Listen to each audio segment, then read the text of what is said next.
they're happy, but the industry in Colombia don't support that kind of movies.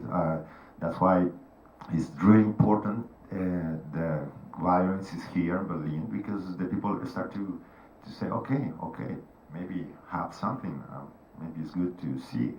And if they go to see the movie, we will start to talk about this, about that peace process inside. And yes, I hope that the people go and see the movie. Okay, thank you very much. Thanks to you as well again, and a special thank you. Oh, did I forget you? Yeah. Sorry. Yeah, it just came to my head now. There is an element that I find interesting. I think, I don't know if it's intentional, most of the characters are very racial, so to tell it some way, you know. There are a black guy, there are so racial protagonists. It find it interesting because in Colombia, when I was doing a research about the media, they always say you see so few people, racial people in Colombian media. Normally they all look like very white, and it's not a reflect of the society. And I just wanted to know if you did it with an intention. It's to show the hidden Colombia also with these racial characters.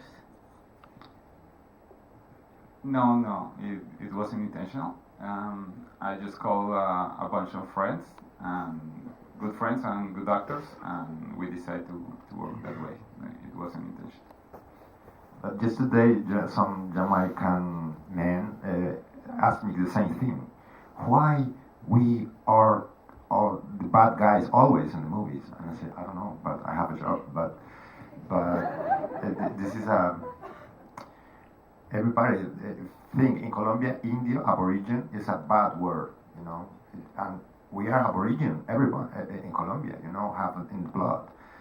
But they say the white people is good and then others are bad or poor or whatever.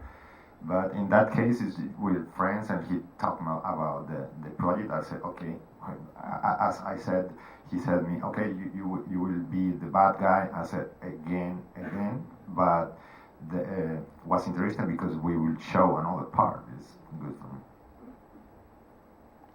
Okay, Nelson Camayo, Jorge Forero, thank you very much for coming, for participating. Thanks to you.